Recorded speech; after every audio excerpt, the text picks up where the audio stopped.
Good afternoon, everyone. My name is Jessica Nanoska, and before we begin, let's get a few things out of the way. So first of all, I'm sitting on my bedroom floor because I'm trying a new setup and I think it's more comfortable, so we'll see.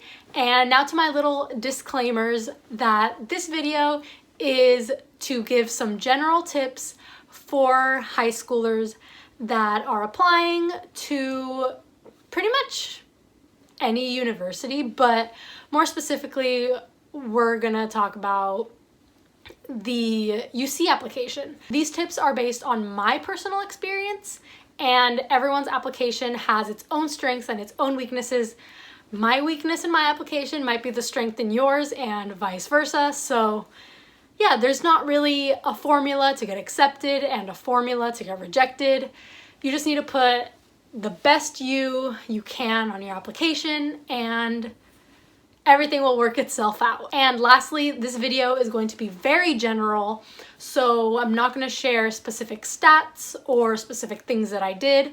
For that video that I filmed a couple years ago, the link will be down below, and the link will also be down below for the video of me reading you my personal statements. So with that, let's begin the actual video. I am currently going into my 4th year at UCLA with a major in physiological science. I will be graduating in March, and my little timeline was I applied to the UC schools in November of 2016, and I graduated high school in June 2017, and I started UCLA in fall of 2017. I'm going to go through each section of the application and give however many tips I wrote down in my notes for each section. So with that, let's start with section number 1, GPA. With GPA, it's pretty straightforward, kind of just keep up and maintain and get the highest GPA you can and take advantage of any AP or honors classes that may be able to boost your GPA even above a 4.0. The next section we're going to talk about is AP classes. I know there is such thing as IB, but I'm not familiar with it because my school offered AP, so we're going to speak about AP classes in this case. I recommend you look into concurrent enrollment. My school offered it with another university, and because I did that, UCLA granted me a lot of credit actually. That's why I'm able to graduate in March instead of June.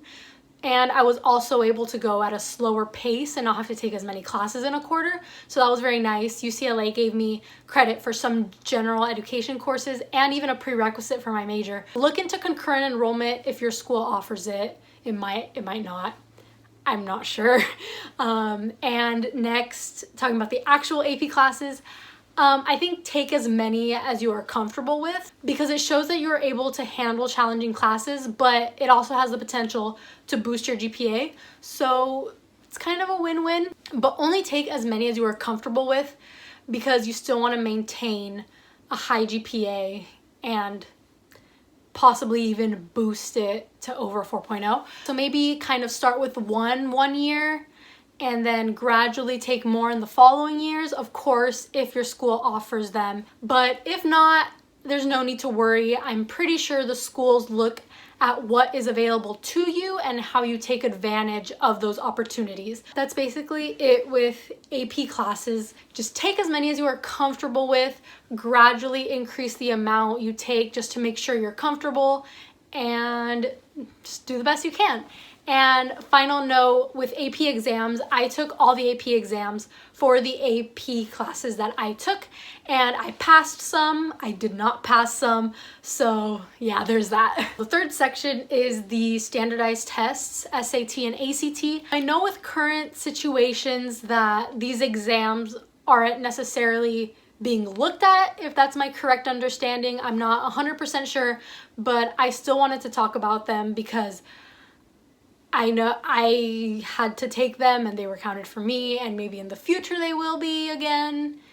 I'm not sure, but I think it's important to talk about. For me personally, this The SAT and ACT I consider the weakest part of my application, so all I can say is just do your best.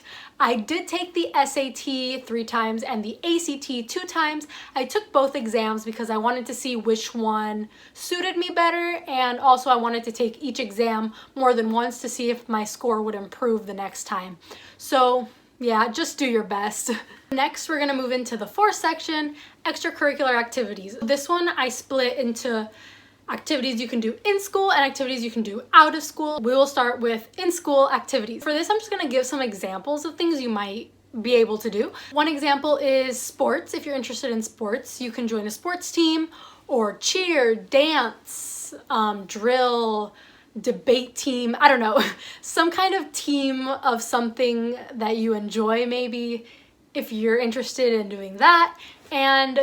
Or you can join a club or two that you are very interested in and passionate about, that maybe do community service or do something fun like art, or do a club that you are passionate about that you can stick to for the majority of your high school, maybe even 4 years if you started freshman year, and you can maybe even get a leadership position, and you can even maybe write about this club that you are passionate about in your personal statements, sharing what contributions you made and why it matters so much to you.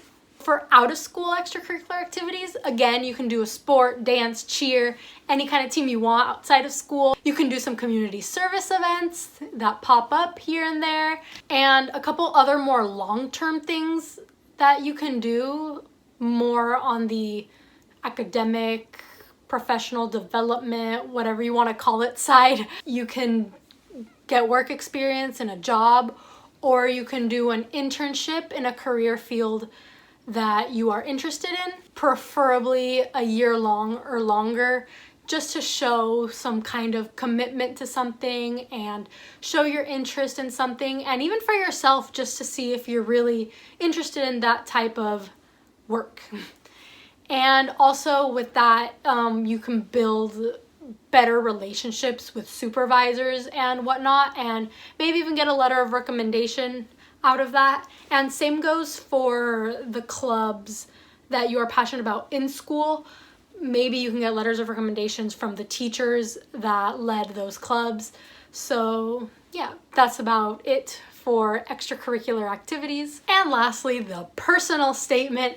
So just very quickly with the personal statement, just be authentic and be detailed. And if you want more details, a lot more details, basically breaking down each of my personal statements and reading them, well, me reading them to you, you can check out the video linked down below where I go into a lot more detail. And yeah, so those are my quick tips for your UC application, and I hope this was helpful. If I missed anything or if you have any questions, feel free to DM me right here on Instagram. It's Jessica Nanoska with an extra A at the end, or you can leave the questions in the comments down below. In the comments, I would also love to know where you're applying or where you decided to attend or where you got accepted. Just where are you going? Because I know you guys are putting in a lot of work on your applications, and I would love to know where you're applying to, where you got accepted, and where you end up going. So, because I know I cried when I got into UCLA, and I was very excited, and it's a very exciting time, even though it's stressful. So enjoy every minute of it. Live in the present. Good luck. Time goes by too fast to not enjoy this moment. So good luck on all of your applications. I send you all positive thoughts and vibes. Stay confident in your journey, and I'll see you whenever I post next.